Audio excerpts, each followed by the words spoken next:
warahmatullahi wabarakatuh.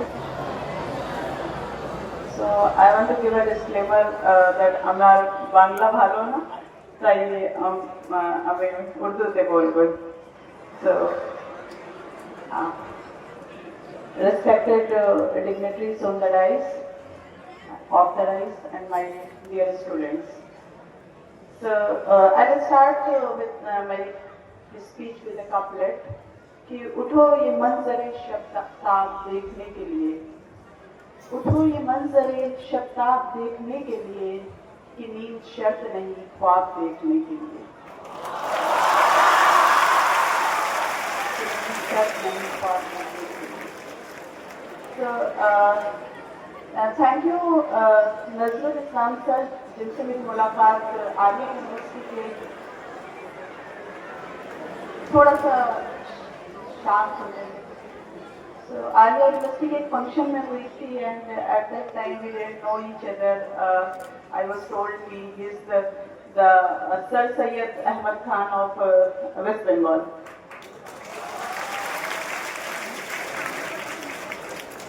तो sir ने मुझे उसी दिन कहा था कि 40th जो फाउंडेशन डे है वो हमारा 17 जनवरी को होगा एंड उनको अच्छा लगेगा अगर यहाँ पर मैं मौजूद रहूँगी.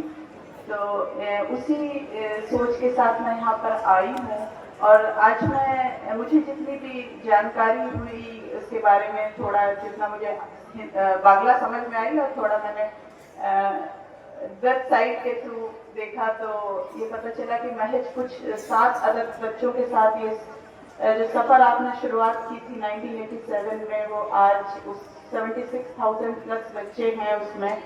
करंटली 23,500 बच्चे एनरोल हैं वेरियस प्रोग्राम्स में. मोर देन 7,000 डॉक्टर्स आप प्रोड्यूस कर चुके हैं. 5,000 से ज़्यादा इंजीनियर्स हैं माशाल्लाह. तो आपके लिए वो शेर मुझे याद आ रहा है कि मैं अकेला ही चला था जाने में मंजिल मगर लोग आते गए और ये कारवां बनता गया.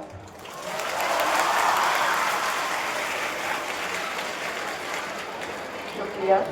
मुझे बोला गया है कि मैं अपनी कहानी आप लोगों के साथ शेयर करूं कि जिससे जो बच्चियां मेरे दाएं तरफ बैठी हुई हैं और जो बच्चे बाएं तरफ हैं और आप सारे लोग, इनमें से भी काफ़ी लोग अपनी ज़िंदगी की जद्दोजहद में मशगूल होंगे.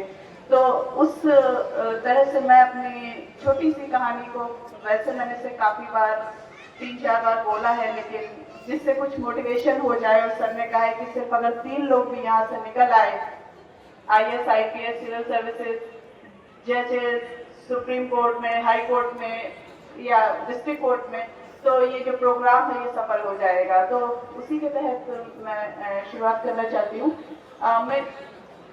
मैं उत्तर प्रदेश के एक जिला है कन्नौज, शायद आप लोगों ने सुना हो उसका नाम. इत्र के लिए बहुत फेमस है. So I belong to that place and there is a small town called Sorik.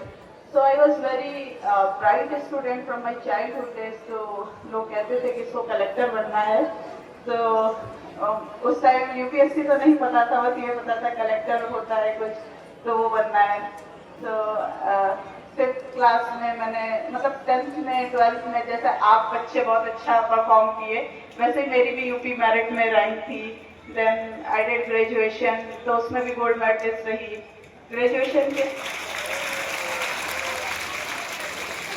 Graduation के बाद करना होता है UPSC, लेकिन उस टाइम मेरी उम्र बहुत कम थी. मैं 17 साल की उम्र में मैंने ग्रेजुएशन कर लिया था. तो फिर MBA मैंने किया. उस टाइम MBA का बड़ा क्रेज था जिस टाइम मैंने किया था. तो MBA किया. तो MBA में माशाल्लाह 19 साल की उम्र में कंप्लीट किया. तो जब मैं 18 साल की थी मैंने JRF दिया था, तो मेरा JRF हो गया था. So I am the youngest JRF in the country till date. तो उसके बाद मैंने PhD में एडमिशन ले लिया. PhD मैंने 23 इयर्स में कंप्लीट कर ली और उसके बाद मेरी शादी हो गई. तो एक जो ख्वाहिश थी UPSC करने की वो कहीं ना कहीं दबी रह गई और जो वक्त और ज़रूरतें थी उसके हिसाब से शादी के साथ ही मेरा सऊदी अरब की यूनिवर्सिटी में एज एन असिस्टेंट प्रोफेसर हो गया सिलेक्शन। मेरे शौहर भी वहीं पे थे, तो हम दोनों लोग एक ही साथ वहाँ पे वर्क करते थे। अच्छी जिंदगी गुजर रही थी, स्टैंडर्ड ऑफ लिविंग भी अच्छा था, अच्छी सैलरी थी। उस टाइम और भी ज्यादा क्रेज हुआ करता था गल्फ में जाने का।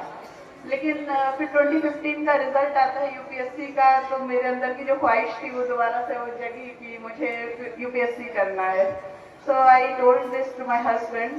ही सेड कि मतलब उन्होंने बहुत सपोर्ट किया, उन्होंने एक बार भी नहीं सोचा। He said let's resign.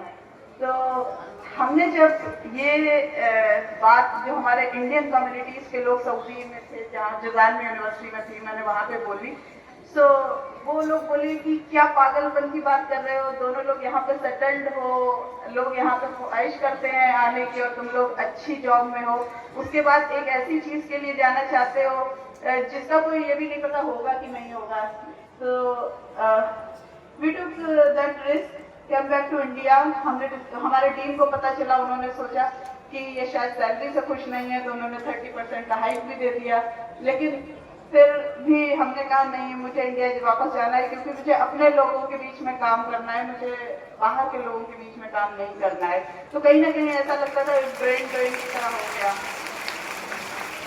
So I came back to India. I took admission in post-doctoral research. तो मैंने PDF AMU से ही ज्वाइन कर लिया। So फर्स्ट मैंने अटेम्प्ट दिया यूपीएससी का 2017 में। मेरा प्रीलिम्स भी नहीं हो पाया था।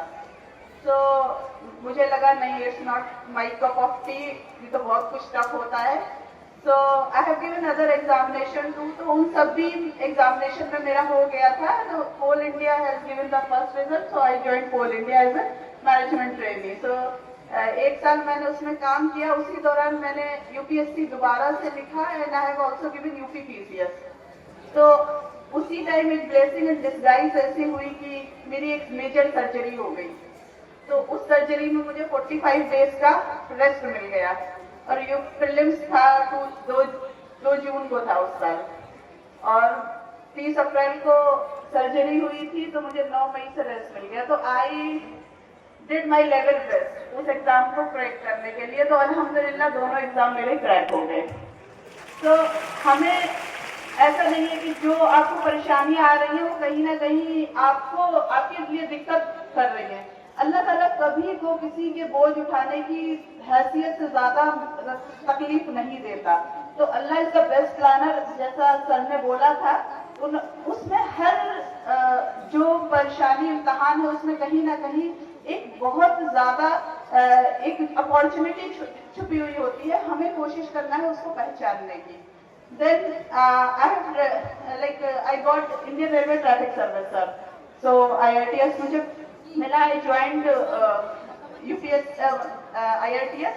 उस टाइम मेरे एक बेटा था, और जब मैं इंटरव्यू दे रही थी तो I was pregnant with my second baby. So at that time मतलब बहुत ही अजीब सी सिचुएशन थी।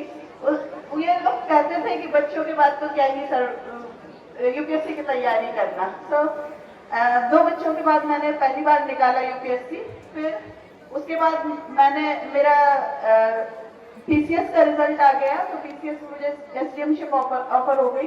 तो मेरी रैंक उसमें 6 थी, तो आई ज्वाइन पीसीएस।